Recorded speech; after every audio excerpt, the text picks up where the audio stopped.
మీకు తెలుసు దృక్పథం ఛానల్ యొక్క ముఖ్య ఉద్దేశం ఏంటి? మేము నేర్చుకుంది, మాకు తెలిసింది మీతో పంచుకోవడం. అలా పంచుకోవడం వల్ల మీలో ఒక్కరికైనా ఆ విషయం ఉపయోగపడితే అదే చాలు.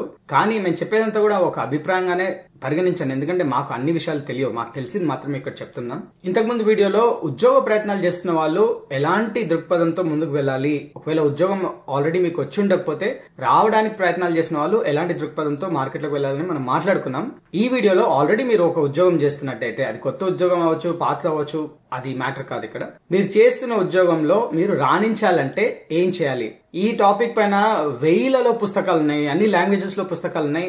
ఈ టాపిక్ ని చాలా కాంప్లికేట్ చేసేస్తున్నారు అని నాకు అనిపిస్తుంది. అందుకోసమే మనం ఈ దృక్పథాన్ని తీసుకొస్తున్నాం. ఇక్కడ మనం కేవలం రెండు విషయాలు మీకు చెప్పబోతున్నాం. ఆ 2 విషయాలు మీరు తూచా తప్పకుండా చేస్తే ఎలాంటి ఉద్యోగంలో అయినా సరే రాణించే అవకాశం ఉంది.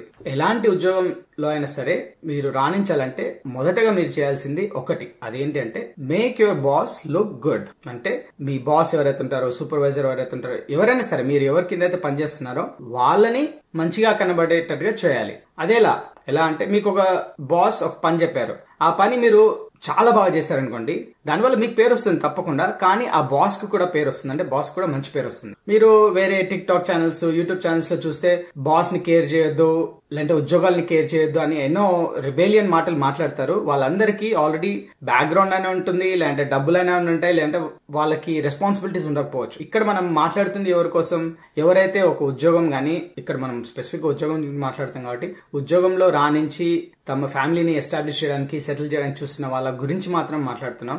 ఇక్కడ మనం బాస్ ని మంచిగా కనబడేటట్టు చేయాలి. అది ఎలా చేస్తాం? మనకిచ్చిన పనిని బాగా చేసి ఇది నేను చేశాను డబ్బా కొట్టుకొని బాస్ ని ఏదో తక్కువగా చూపించడానికి ప్రయత్నించకుండా ఒక ప్రిన్సిపల్ ఉంటుంది, అదేంటంటే never out shine your boss. అంటే నీ బాస్ కన్నా నువ్వు తెలివైన వాడివని ఎప్పుడూ నిరూపించుకోవడానికి ప్రయత్నించొద్దు అనే ఒక కాన్సెప్ట్ ఉంది. కానీ ఇక్కడ మనం ఏం చెప్తున్నాం, అది పక్కకు పెట్టండి. మీ బాస్ ని మీరు మీ పనితో, మీరు చేసే చర్యలతో, మీరు ఆఫీస్ లో పార్టిసిపేట్ చేసే విధానంతో మీ బాస్ ని మంచిగా కనబెట్టేట్టుగా చేస్తున్నారు. ఇది సింపుల్ కాన్సెప్ట్ అనిపించవచ్చు, కానీ ఇందులో మీరు చేయాల్సింది ఏం చేయాలో అన్ని తారసపడే ఒక చిన్న మంత్రం లాంటిది. ఎందుకంటే ఒకవేళ మీ బాస్ నిజంగా మీ పని వల్ల షైన్ అయ్యి ఆయనకి ప్రమోషన్ వచ్చింది అనుకోండి, ఆయన కింద ఎవరిని పెట్టుకోవాలనుకుంటారు?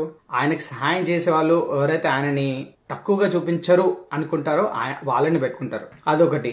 లేదు మీ బాస్ బయటకు వెళ్ళిపోయి ఇంకో కంపెనీలోకి వెళ్ళిపోయారు అనుకుందాం, అక్కడ వెళ్ళినప్పుడు కూడా ఆయన టీం బిల్డ్ చేస్తున్నప్పుడు మొదటగా పిలిచేది ఎవరిని? మిమ్మల్ని. లేదు మీ బాస్ వెళ్ళేసి బయట ఇంకో కంపెనీ స్టార్ట్ చేస్తారు అనుకుందాం, ఆ కంపెనీలో మొదటి టీంలో ఎవరిని మీరు ఆలోచిస్తారు? మిమ్మల్ని. లేదు మీరే మీ ఆఫీస్ వదిలేసి వేరే దగ్గరికి వెళ్ళి మీ సొంతంగా ఒక బిజినెస్ స్టార్ట్ చేశారనుకుందాం, అప్పుడు మీకు ఒక సహాయం కావాలి, కన్సల్టింగ్ కావాలి, కోచింగ్ కావాలి, హెల్ప్ కావాలి. అలా హెల్ప్ కావాలన్నప్పుడు మీరు ఫోన్ చేస్తే ఏ బాస్ నైతే మీరు మీ కెరియర్ లో మంచిగా చూపించడానికి ప్రయత్నించారో ఆయన తప్పకుండా హెల్ప్ చేస్తారు. ఇక్కడ మనం అతను అని అంటున్నాము, ఎందుకంటే మా ఎక్స్పీరియన్స్ కాబట్టి మేము పనిచేసిన వాళ్ళ గురించి మాట్లాడుతున్నాం కాబట్టి ఇలా చెప్తున్నాం. ఇక్కడ జెండర్ బయాస్ ఏం లేదు. ఇది ఫస్ట్ సూత్రం ఏంటి?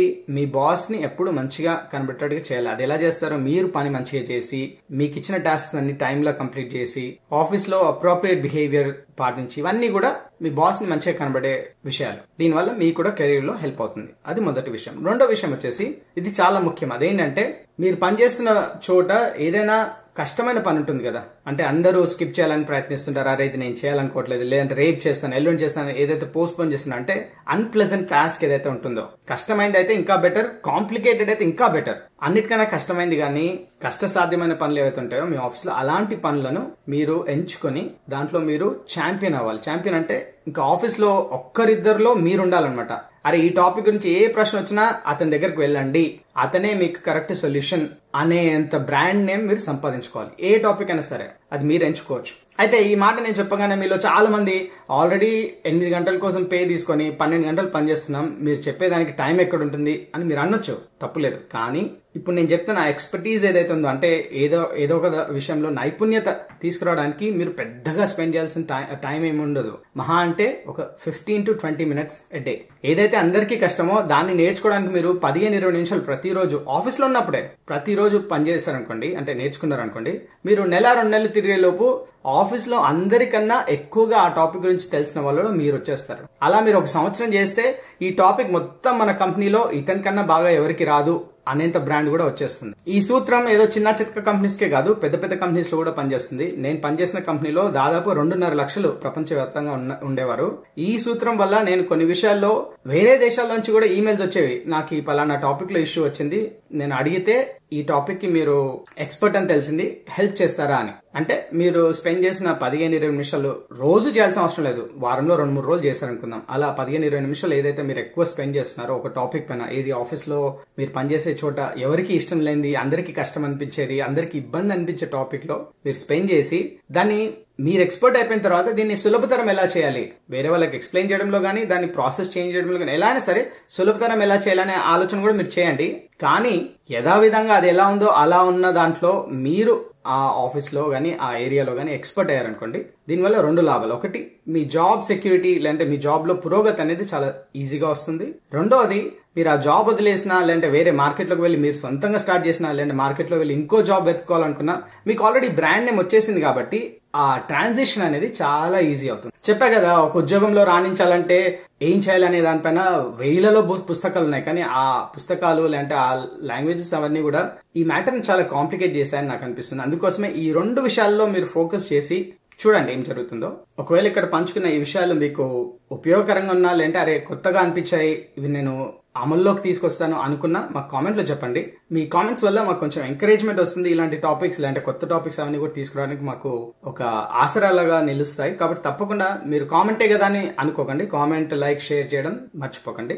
ఇంకొక వీడియోలో కలుసుకున్నంత వరకు సెలవు.